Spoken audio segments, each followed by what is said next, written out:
Again, the recommendation of this 2001 task force. Only one voting system currently meets all the necessary standards. That's a quote right out of this document. The state certified mark sense or optical scan voting system.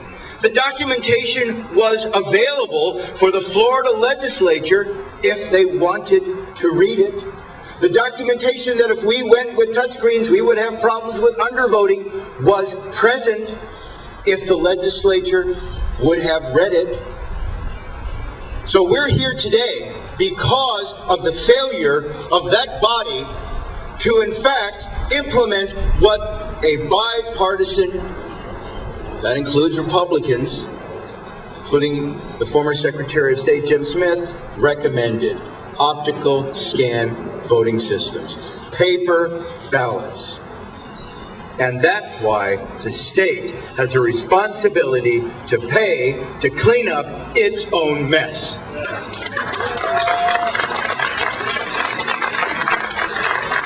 I would like to say that Governor Christ has responded in a way that I've never seen the executive branch respond to this issue since I've been a commissioner. His proposal to replace the touchscreens with optical scanners, as Bill has pointed out, is tremendous. We've got to do that. And that's what I would call the good part of the bill. And he's already mentioned the bad part of the bill. Yes, we're going to have audits, but they will be after the election is certified. Do you know Florida law says that if you certify the election and you get different totals, you may not change those totals. So the certification nullifies the auditing provisions in the governor's bill.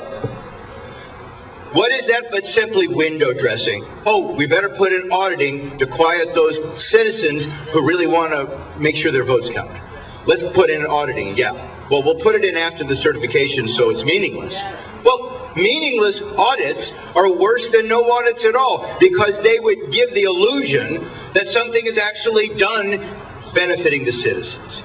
Audits, and you've heard them from several of the speakers here, and the league's position is clear as a bell. You've got to have mandatory, random audits of those paper ballots because as we showed in the documentary Hacking Democracy, you can take paper ballots, put it through a software of a computer, and you may not end up with the candidate that you voted for. So without auditing, even the best technology can not ensure that your vote will count. Let's put the pressure, not on the governor, I think he's done a good faith effort, but on the legislature and particularly the House of Representatives of the state of Florida, which has scheduled no hearings on even the governor's own proposal.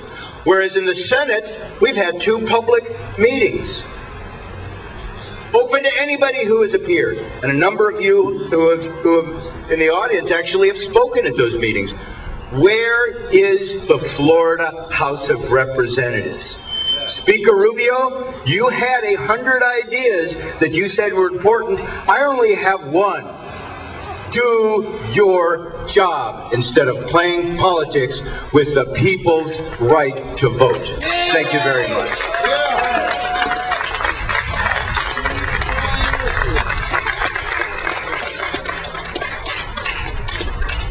I consider him the greatest nonpartisan in the state and probably in the country.